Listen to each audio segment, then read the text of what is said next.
มาติดให้ถ้าเขาได้เงินผัดปลาเลยนะแต่ดิคุณได้ปูกระเบื้องไปคุณได้บอกว่าคุณเอาพวกเจ้ากันอย่างนี้ก็ยีนั่งสบายรถอยู่คุณได้บ่เนี่ยมีผัดลมตกไฟไปติดจันทร์อย่างเงี้ยเลยนะมีไฟยัง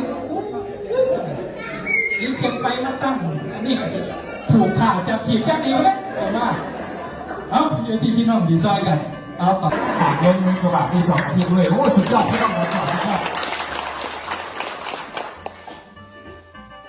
กระป๋องเมื่อเขาถึงว่าของเงินบ่พอเดือนเราพี่เจ้าเนาะเต็มกว่าเต็มหัวเส้นก่อนหน่อยได้เลยเดี๋ยวแล้วนี่คือพลังของพี่น้องเองนะครับได้นี่บาทนี้เขาว่าได้เงินเทียบกับเพื่อนปู่เพื่อนร่วมอาหารมับติดกาฟ้าเงินมูลนิธิพี่น้องก็ได้เกี่ยวเลยกับมูลนิธิที่นี่ต้องการให้โรงเรียนของเราเป็นโรงเรียนมาตรฐานคืออย่างบ่ต้องไกลบ่ต้องไกลลูกหลานนี่มันเลี้ยงเนี่ยบ่ต้องขี่รถไกลตอนนี้เนี่ยคะแนนการอ่านของเราได้สูงกว่าระดับประเทศนะครับคะแนนโอเน็ตคะแนนอาร์ทีสูงกว่าระดับประเทศปัจจุบันนะครับไปแข่งศิลปะหัตถกรรมต่างๆเนี่ยเยอะอินเนี่ยเราเบิ่งเขตโรงเรียนหลีมันก็ครับประกาศประชาสัมพันธ์อะไรนี่นะครับยกโลตลอดนี่คือผลผลิตโรงเรียนเขาผมบ่อยากให้พี่น้องได้ทุกคือผมต้องตื่นลูกต้องตื่นได้ตีห้าครับผมต้องตื่นได้ตี4 ครึ่งเลิกชีวิตผมต้องตื่นได้ตี4 ครึ่งเพื่อไปโรงเรียนใช้ปุ้งอ่ะแล้วผมตีเครียดให้บ้างนี่เป็นโรงเรียนดีมาตรฐานของพี่น้องบ่ได้นะครับนี่ความหวังในผมอยากได้จากล่างนี้แต่มันเป็นไปบ่ได้แต่เป้าหมายอ่ะผมอยากเทียบอย่าง1มองพวกเขานั่งนี่แหละครับคุณยายมาใส่พวกเขามาใส่ผมต้องเป็นเขียนนะครับเนี่ยผมหมายความว่าอยากให้พี่น้องเป็นมาใส่อีกอย่างอยู่ที่โรงเรียนหลายๆเพราะโรงเรียนเป็นของชุมชน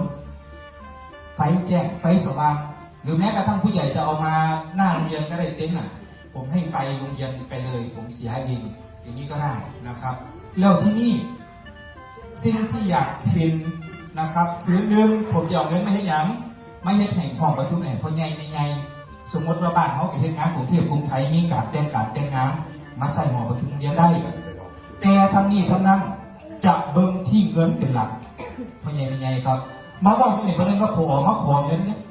มาบอกให้ชี้ความจำเป็นว่าเขาจะต้องใส่อย่างแต่มาพักเรื่องไหนจะเก็บเรื่องด้วยใช่นะครับฉะนั้นแล้วค่ะขอบอกบุญนะครับในการได้แจ้งให้พี่น้องได้รับทราบโดยทั่วกันด้วยความเคารพด้วยความรักที่เป็นนายเจ้าของอยากมาสั่งอยากมาเฮ็ดอยากมาแปลงพอที่ประกวดโรงเรียนติพอที่เอารางวัลติว่านั่นผมเป็นคนบ่เน้นประกวดแต่ผมเน้นปากเปิดผมไม่เน้นประกวดแต่ผมเน้นปากเปิดผมได้ยินว่าท่านว่าเพื่อนผมอยู่โรงพยาบาลมือนึงอ่ะผมก็ไปหาหมอที่ห้องข้างๆพอสารอ่านเสร็จพอโรงเรียนจะนี่ดีเลยที่เรียนแล้วนั่นกับครูโรงเรียนก็ดีโรงเรียนงามหลายผมเข้าบ้านผมบอกเทศแล้วผมกำลังกินให้ดีในขณะที่ผมทุกข์ด้วยนะเพื่อนบอกเพื่อนโรงเรียนเพื่อนบอกในทางดีอันนี้กับโรงเรียนเรียนเดี่ยวไปตามลำดับอยู่ที่พี่น้องเป็นกำลังใจให้พวกผมนั่นแหละครับผมผู้เดียวเฮ็ดบ่ได้นะครับครูแต่เฮ็ดบ่ได้นอกจากพ่อแม่พี่น้องมาซอยกันมาตุ้มกันเห็นผู้ใหญ่บ้านเห็นผู้ซอยเห็นทีมผู้นำทีมมาซอยกับผมคิดว่าบ้านเราเกาะเขาไปยุ่ยแค่นี้ดอกวัดบ้านโรงเรียนก็จะไปทั้งกันนั่นแหละนะครับแต่การศึกษามันก็ได้สั่งได้มือ2 มือแต่2 ปีที่ผมอยู่มาผมเฮ็ดงานหนักทุกมือกับคณะครูจนวันนี้เวลาได้พักได้พรนะครับซอยกันทุกมือนะครับเอาเนี้ยเอาแห้งสู่เอาย้อนเห็นพ่อแม่พี่น้องซอยกันดีซอยกับเบื้องที่ลูกหลานนั่นแหละครับแต่ผมเชื่อแน่นอนว่าเฮ็ดดีผมเอามาตรฐานสู่โรงเรียนสุนทรโรงเรียนอนุบาลโรงเรียนมาลีทุกอย่างมันจะเกิดขึ้นที่นี่ถ้าผมยังได้รับแรงใจจากพี่น้องนี้นะครับแล้วก็ประชาสัมพันธ์ว่าเชิญชวนลูกหลานมาเรียนกันหลายๆบ้านเขาอะครับยังไปไกลหลายนะครับย่าให้เป็นใกล้เกลือกินด่างผมเชื่อในศักยภาพของครูของผมที่สอนอย่างน้อยได้คะแนนสูงระดับประเทศเราจะเริ่มทำงานที่9ครับท่านผู้ใหญ่เนาะ9 10 11ครับผมแล้วก็เป็นบุญ12ยังได้กันที่ไหนครับบุญบ้านเพิ่น13บุญบ้านเขา12บ้านเพิ่นเนี่ยเพิ่นมีมองกันเลยเขาทำเพิ่นเนี่ยมองเขาเนี่ยมอง